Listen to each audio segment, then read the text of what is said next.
Estimation, what type of plane did either an Airbus A320 style or a Boeing 737. Okay. Where do you get your knowledge from? How much time do you have in a pilot? It was another. Oh no. Okay. Explosion. Explosions, multiple explosions, ladies and gentlemen. We just saw another explosion. Obviously. We're just watching it again. It's the first time. This is the other tower, ladies and gentlemen. Another explosion at tower number 2 of the World Trade Center just happened live on our air. The first that we had heard, the impact only affecting Tower 1, but as our producers and reporting staff in the field is telling us, and you can see now to the left of your screen, there is fire in the second lower the tower. Camera just a little bit. You can see right at the bottom of the TV station, TV screen.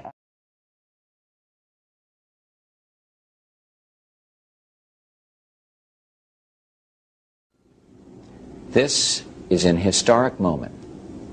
We have in this past year made great progress in ending the long era of conflict and Cold War.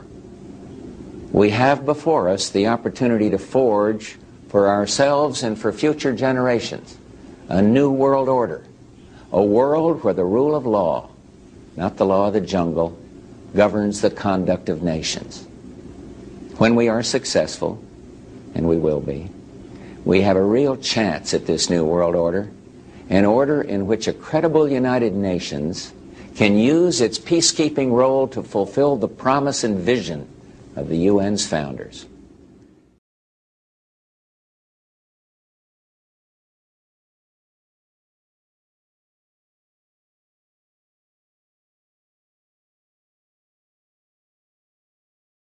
I was living here in 1981 when the AIDS epidemic hit.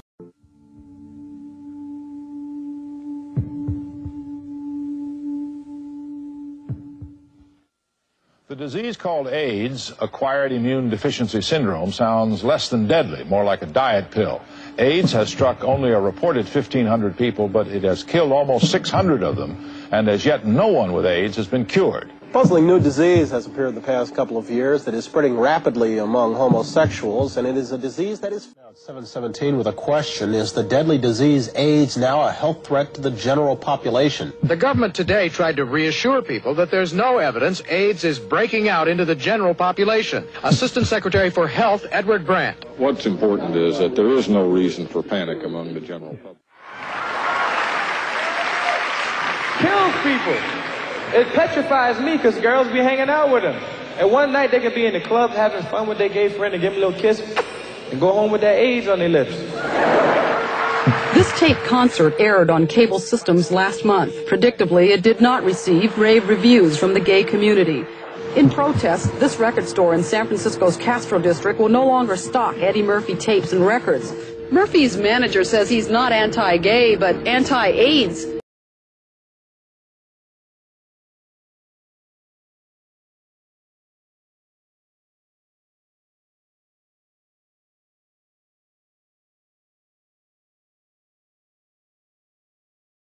The third indispensable element in building the new prosperity is closely related to creating new jobs and halting inflation.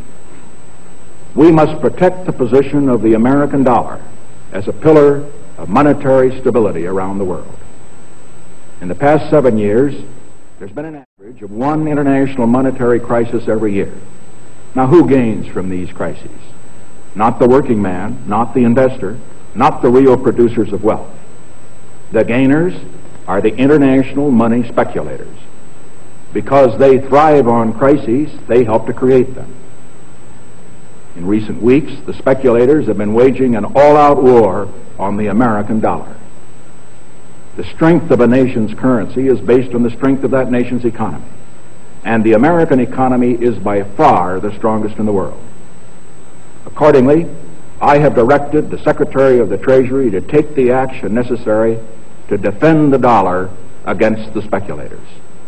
I have directed Secretary Connally to suspend temporarily the convertibility of the dollar into gold or other reserve assets, except in amounts and conditions determined to be in the interest of monetary stability and in the best interest of the United States. In 1961, Public Law 87-297 was passed, paving the way for the United States to be merged with the United Nations. It's a very crucial law in that it disarms the American citizen in violation of the clear intent of the Constitution, which calls for our right to bear arms to maintain our free state.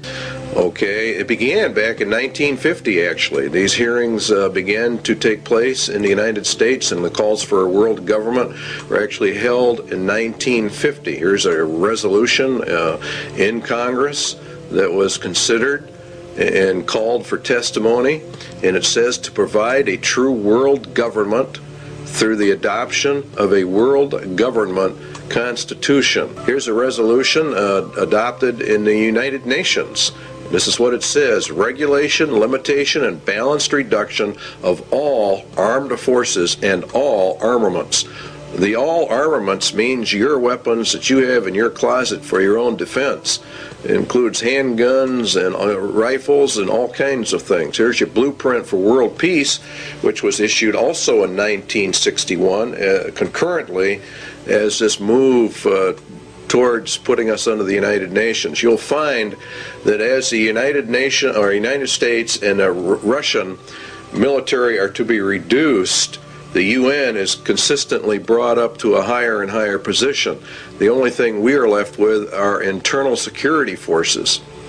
Under the Freedom from War, this is a packet issued by the federal government to go along with 87-297. This can only be achieved, the merging and disarmament, through the progressive strengthening of international institutions under the United Nations and by creating a United Nations peace force. And there was big news in the last days as headlines told another story. The gift of a site by John D. Rockefeller Jr. for a permanent world capital in New York. Quickly accepted, the strip along Manhattan's East River is valued at $8.5 million. An ideal site for skyscraper headquarters, the 6-block area extends from 42nd to 48th Street.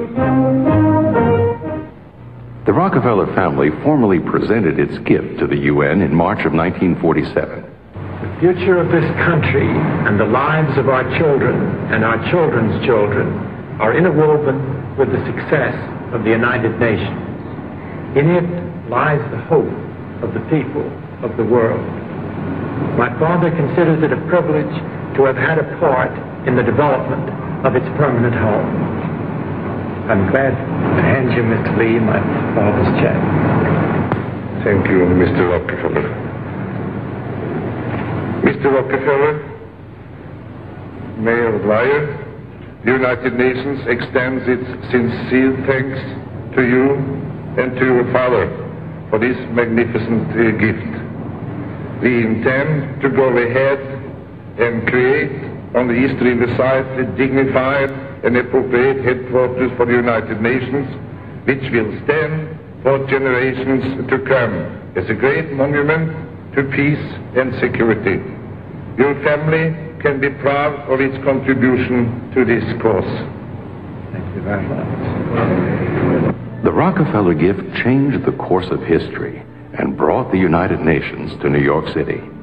It is a gift which gave practical and moral support to the young United Nations, thus enabling it to succeed where the League of Nations had failed.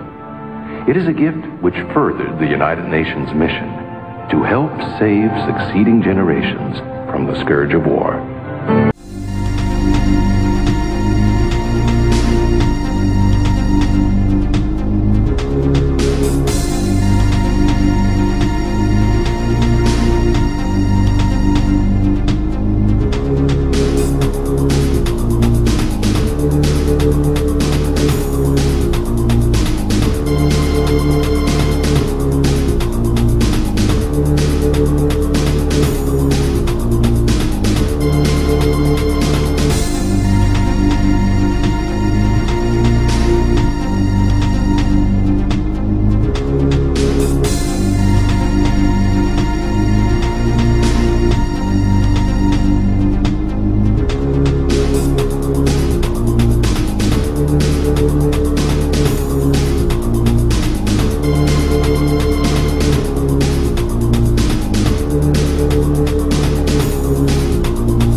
And here I would like briefly to compare the parable of Brave New World with another parable which was put forth more recently in George Orwell's book 1984.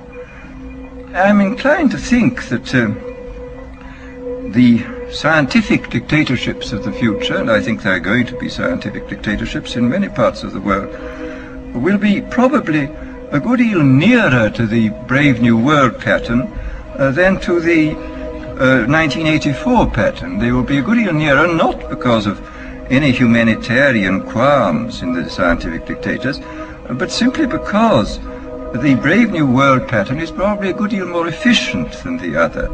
That if you can get people to consent to the state of affairs in which they are living, the state of servitude, the state of being, well, it seems to me that the nature of the ultimate revolution with which we are now faced is precisely this, that we are in process of developing a whole series of techniques which will enable the controlling oligarchy, who have always existed and presumably always will exist, to get people actually to love their servitude. People can be made to enjoy a state of affairs which, by any decent standard, they ought not to enjoy. And these methods, I think, are a real refinement on the older methods of terror, because they combine methods of terror with methods of acceptance. But then there are various other methods which one can think of. There is, for example, the pharmacological method. This was one of the things I talked about in Brave New World. And the result would be that, I mean, you can imagine a euphoric which would make people thoroughly happy even in the most abominable circumstances. I mean, these things are possible.